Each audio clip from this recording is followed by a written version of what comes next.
का प्रावधान हमने मिनिस्ट्री के माध्यम से किया है।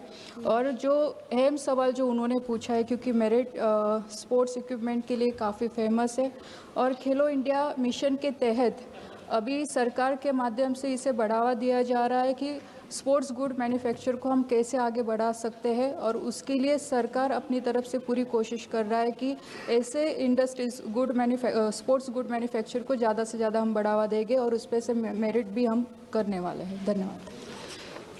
सी Kiran Kumar Reddy. Thank you, sir.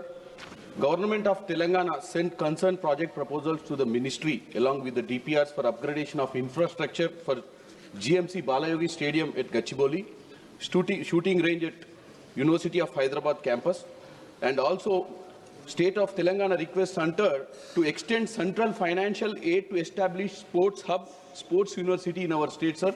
In this regard, what action union government has taken, I want to know, sir. Thank you very much. अध्यक्ष महोदय, मैं आपके माध्यम से माननीय सदस्य जी को बताना चाहूँगी कि जो आज का क्वेश्चन है तेलंगाना को स्पेसिफिक नहीं है और जो उन्होंने प्रपोजल के बारे में पूछा है, जो स्टेट से जो भी प्रपोजल सेंटर की तरफ आते हैं उसको एग्जामिन किया जाता है और फिर उसके अकॉर्डिंग फंड्स वहाँ पे अलर्ट किए जाते हैं। श्रीमती मंजू शर्मा।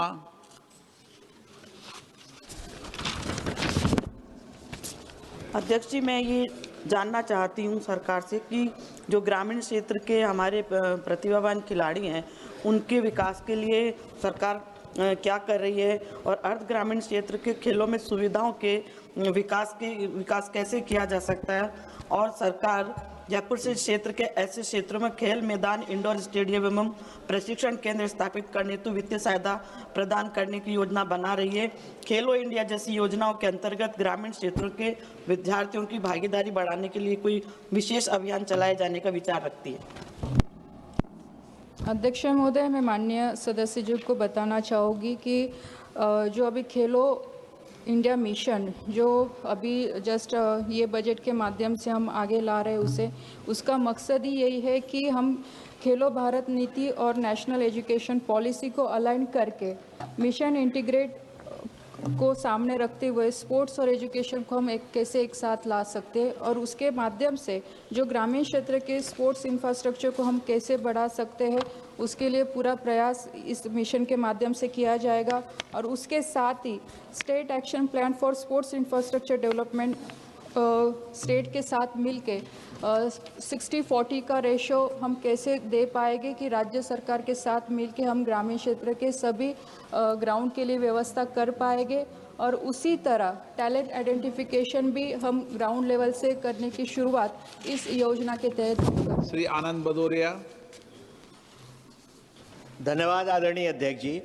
मैं आपके माध्यम से माननीय मंत्री जी से जानना चाहता हूं, क्या सभी लोकसभा क्षेत्रों में विशेषकर ग्रामीण प्रतिभाओं को आज बहुत समस्या उत्पन्न होती है, उनके लिए स्टेडियम नहीं है, क्या सरकार देश के सभी लोकसभा क्षेत्रों में एक एक स्टेडियम बनाने पर विचार करेगी? अध्यक्ष महोदय, जैसे मैंने अभी बताया कि खेलो इंडिया मिशन के तहत सभी राज्य सरकार के साथ बात करके ये आगे आने वाले फ्यूचर में डिसाइड किया जाएगा कि 60-40 के रेशो के तहत हम कैसे काम कर सकते हैं। और सबसे अहम भूमिका जो है कि हम सभी ग्राम पंचायत के साथ मिलके भी हम कोशिश कर रहे हैं कि इन योजनाओं के माध्यम से हम गांव में एक स्टेडियम बनाए और हर डिस्ट्रिक्ट में डिस्ट्रिक्ट स्पोर्ट्स स्कूल बनाने की भी कोशिश ये खेलो इंडिया मिशन के तहत हम कर रहे हैं कि जिसके माध्यम से लगभग ग्रामीण क्षेत्र से हम आने वाले दिनों में लगभग 4 लाख एथलीट्स को हमें ट्रेन करना है और स्टेप बाय स्टेप डिस्ट्रिक्ट से ये स्टेट लेवल तक जाएगा, स्टेट से फिर ये सेंट्रल लेवल तक कैसे आ पाएंगे कि जिसके माध्यम से ग्रामीण क्षेत्र के खिलाड़ियों को भी एक अच्छा प्लेटफॉर्म मिलेगा और हमारे जो ग्रास रूट टैलेंट है उसे आगे बढ़ने का मौका मिलेगा। Question number 502 Shri Manoj Kumar. धन्यवाद अध्यक्ष महोदय। क्वेश्चन नंबर 502 माननीय मंत्री महोदय। Sir, answer is laid on the table of the House. Sir. माननीय सदस्य। अध्यक्ष महोदय, मेरा सवाल जो था मैं बैंक को लेकर के पूछा था और उसमें मेरा सवाल ये था कि क्या सरकार customer data access alert system लागू करने पर विचार कर रही है, जिसमें हर डाटा एक्सेस पर SMS ईमेल अलर्ट मिले, नहीं तो क्या? महोदय, बैंक में बहुत फ्रॉड हो रहा है। जैसे मेरे संसदीय क्षेत्र के एक रितेश कुमार हैं, शिवसागर प्रखंड है और गांव मजुई है, वहाँ के रहने वाले हैं, रहते हैं गुरुग्राम में। आप और जनरल बात करो। महोदय, मेरा सवाल है, क्या सरकार customer data access alert system लागू करने पर विचार कर रही है? अगर कर रही है तो इसका क्या प्रावधान है, ये बताने का कृपा करें। माननीय मंत्री। Sir, as it is, there are several frameworks which banks will have to follow when it comes to the question of customers' data. The data privacy under KYC framework, where the RBI has issued master directions and the instructions on customers' secrecy of information and sharing of information. So banks are required to maintain secrecy regarding the customer information that arises out of contractual relationships or that is between the bank and the customer. There is also an obligation of fidelity and secrecy. Each bank has to comply with it. There are at least mainly 5 different acts under which regulated entities such as the banks and data gathering aggregators will have to comply. State Bank of India Act, Banking Companies Act, Regional Rural Banks Act, Credit Information and Companies Act, and Public Financial Institutions Act. And lastly, sir, the digital lending guidelines which the RBI has issued on guidelines for digital lending are also those where data is collected on need base and data is shared where required with authority. So as it is, there is a large framework for governing data security. On the specific question of will you share information as and when, they are guided by these rules. So I'm able to say that the data security is as it is under these framework taken care of. Honorable member.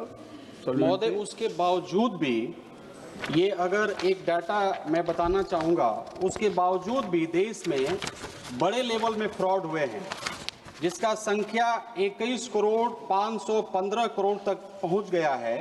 पिछले वर्ष ये जो data है 25-26 का है।